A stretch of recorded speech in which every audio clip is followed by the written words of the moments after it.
Hello and welcome. I'm Keegan Hurst and this is The Hurst Locker, the podcast for men who want to build an incredible body, a rock-solid mindset and unstoppable confidence. It's for men who want to live life on their terms and live it to their full potential. I've helped hundreds of men transform their lives, giving them the knowledge, the tools and the self-belief to help them smash through the glass ceiling that stopped them from achieving their dreams. And I want to do the same for you. Now we're going to focus on physical, mental and emotional health, things that affect us as gay men so that we can live life on our terms, build the body that we want and feel confident living that life. I'm going to help you cut through the noise and confusion to give you the confidence and clarity to take action and build the best version of yourself, to give you complete control of your body, your mindset, your habits and ultimately your life. So let's get to it. Hello and welcome to this week's episode of The Hurst Locker with me, Keegan Hurst. This week I want to talk about something that's comes up in every single person's life. No matter if you are gay, straight, somewhere in between, it happens to every single human being. And it comes when people want to grow, when people want to move forward in their life, when people want to get better. It comes down to friends and family, and they can often be the thing that holds us back. I have this with clients all the time where they start to invest time in themselves, energy in themselves to get fitter, to progress in their career, progress in a relationship, to just be more successful in their life. And success is individual to different people. Everybody's going to deem success in a different manner, but ultimately moving away from where you are. And our family and our friends, not always, and some people are really lucky that they have a family that really support them in everything that they do, but a lot of people don't. And friends and family can often be the people, the thing that keeps us stuck, that keeps us where we are. And there's a couple of issues with that.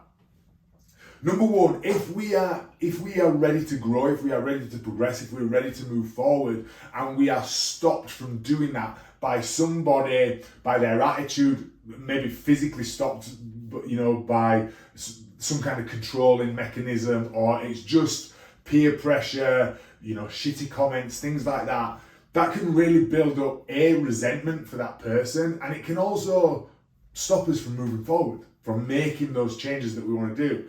And it's a really strange one because people start to want to progress, want to move forward, want to be successful. And in theory, we want our friends and our family to thrive rather than survive, right? So why is it that sometimes when we grow or choose to put the work in to grow, that our friends and family hold us back? Why is it that they don't want us to grow? Why is it they don't want us to improve and be better? It just doesn't make sense. But if we think about it, when people behave in a certain way, it's always a projection of how they're thinking and how they're feeling. A person's actions are purely from them. A person's reactions are purely from them. This thing of, oh, well, you made me do it, that is frankly bullshit, because everybody has a choice. So there's a few reasons why when we are trying to grow, when we are trying to change, why people might hold us back. Number one, it shines a light on them not doing anything. We are moving, we are in transit, and they are not.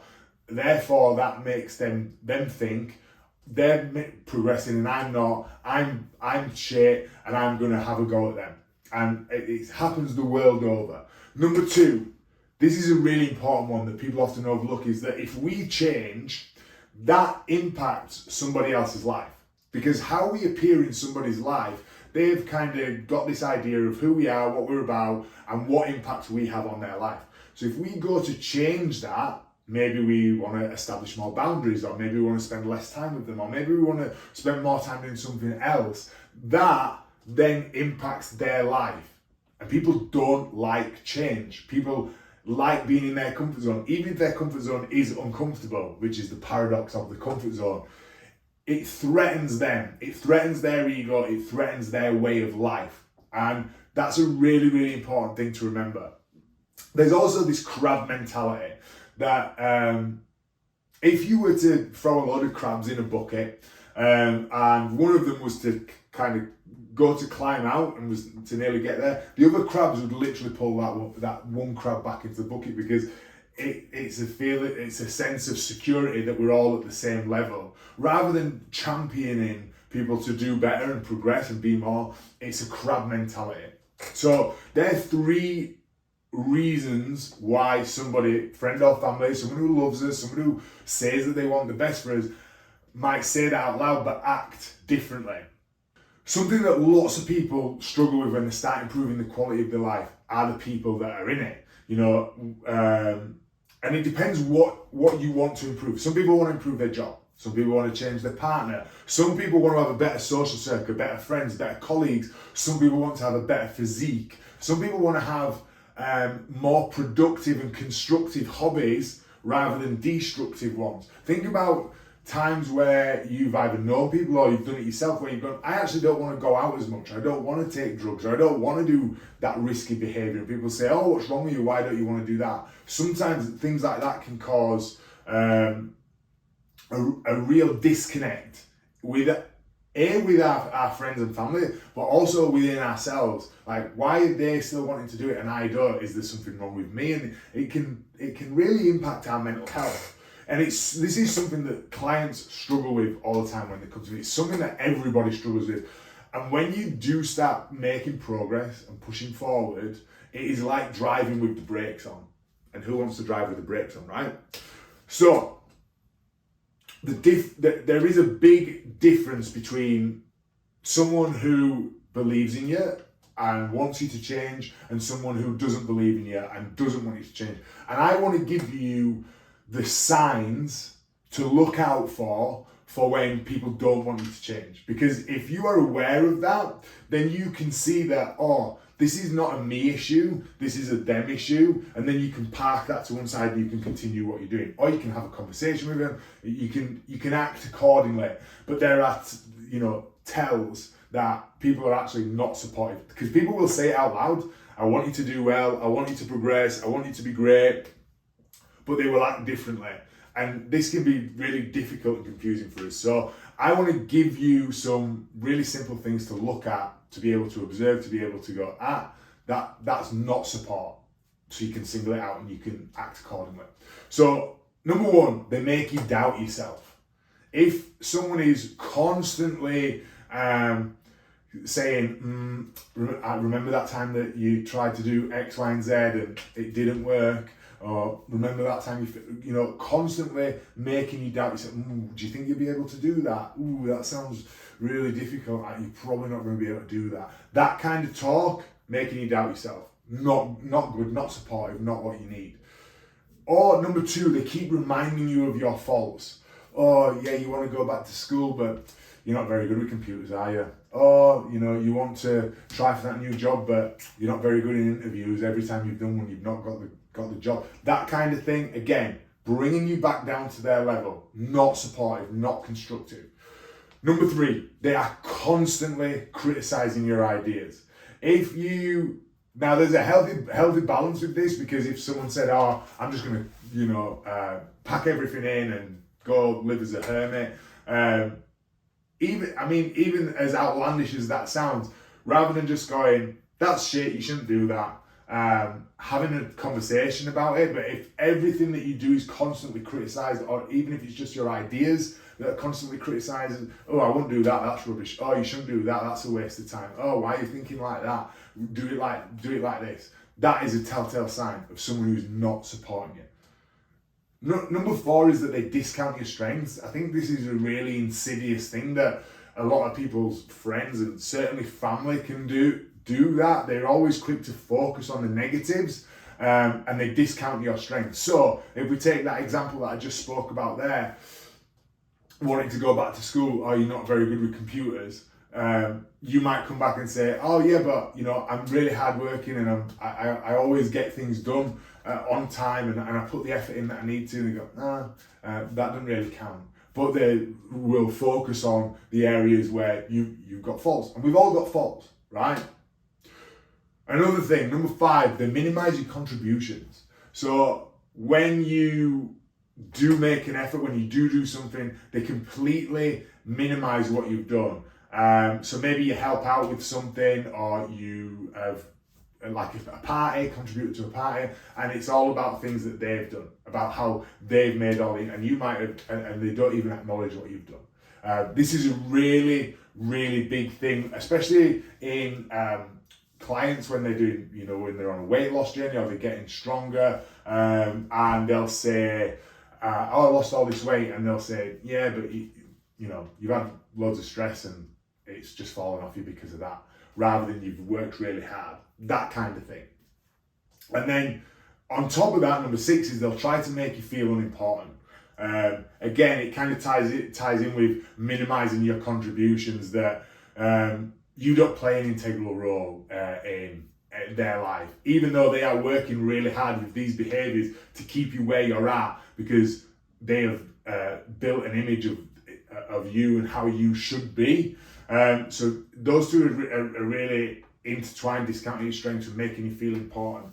And the last one, and this is a very insidious one, but it's amazing how many people's partners, people's friends do this, is that they want you to think that you don't have any options. This is a really, as I say, insidious thing for people to do, that this is what you have to do. You are tied into this. You've made a commitment to this, that you can't change course, that you can't change where you are, and you just have to stay where you're going. That is one of the biggest things that leads to feelings of unfulfillment, frustration, being disillusioned, and ultimately leads to depression and into these spirals that people find themselves in. And I think those 7 things there are really, really important, because if you can't diagnose whether the people around you are supporting you and pushing you forward, or minimizing you and holding you back, you are going to stay stuck, because your network is your net worth. I know it's a cliche, I know it's done to death, but the people around you can really amplify you and push you forward. And sometimes we need that. We need to be pushed out the door a little bit. We need to be pushed into the swimming pool to learn how to swim. But they're there to support us. They're not there to, using that example of learning to swim, pushing you into the swimming pool, but being there to help you and encourage you and get in if they need you. That is supportive. Being there to say, you're rubbish, you can't do it, that is not supportive. And they're the kind of people that we want to move away from as much as possible. So maybe you are in the throes of changing friendship groups. Maybe you are struggling with moving forward, and you're wanting to maybe you have people in your life who you want to spend more time with, who you think would be good for you, but you're not quite certain before you make that leap. So here's a few signs that you have friends who support you. I think this is a really, really important one to have. Knowing that people are supporting you, knowing that people want you to do well, knowing that people have got your back is really important. So number 1, if you have friends, family, partner who support you, they will celebrate your successes no matter how small. I think this is so important, and it's something that I certainly try to teach my kids all the time, is that when someone comes to you and tells you that they've done something, no matter how small it might seem to you, or the fact that they are telling you about it shows you how proud they are that they've been able to make that change. And you should not let them minimize it as well. Celebrate your success. That is how you breed confidence, and confidence builds momentum and allows you to be more successful. So celebrate people's successes no matter how small they may seem. Number 2 is that these people will support you in new ventures, decisions and goals. When someone says, I'm going to go on I'm going to sort myself out, I've been in a bit of a shit spot, I've not been looking after myself, and I'm going to go to the gym, I'm going to get a coach, and your partner says, okay, well, how can I help you? What do you need from me to make that work? That is the kind of support, rather than, oh, there you go again, you've said this before. And if you have said it before and you have failed, then that's where they would come in and say, okay, well, this has happened before. I want to help you make sure this works this time. That is the kind of support that you need from people.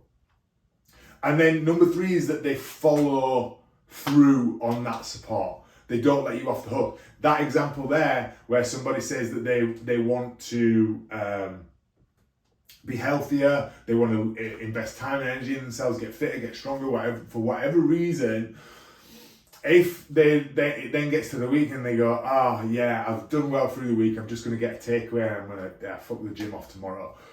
A friend or a supportive partner or whoever it might be will say, no, you wanted to do this. You said that you wanted to do this, that you wanted to achieve X, Y, and Z, and you wanted my help, and me helping you is holding you accountable. That is support. That's the kind of thing that we need.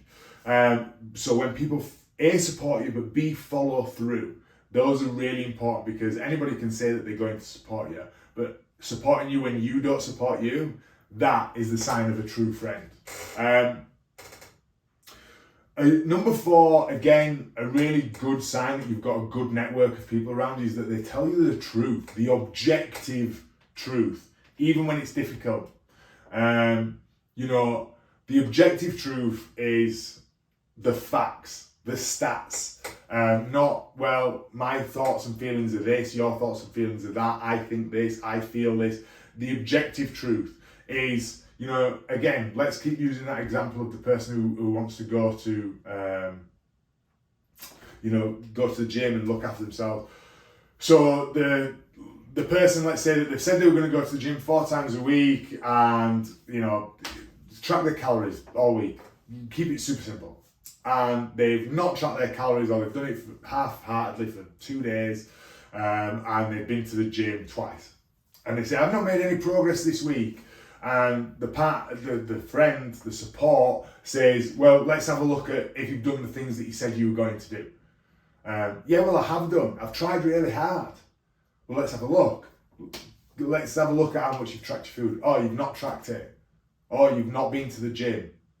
You've made excuses, and that is why you're here. That kind of, it's not pandering, and it's not being nasty. It is the facts. What can't speak can't lie.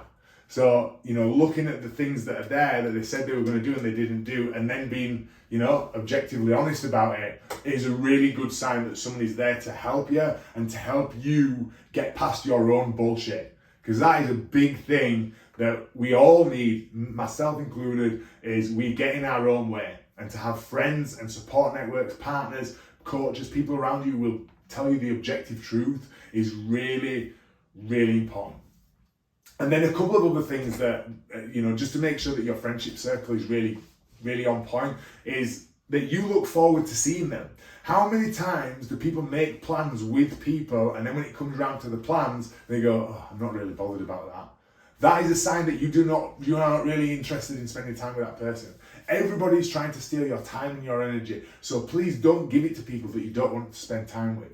Invest it in yourself, invest it in people that you care about, friendships that you want to foster, relationships that you want to grow. Don't give it to people that you actually don't want to spend time with. So many people say, I don't have time to do this, and they've had 3 coffees through the week that take up an hour, 2 hours each, with people they don't even want to spend time with and they don't look forward to seeing.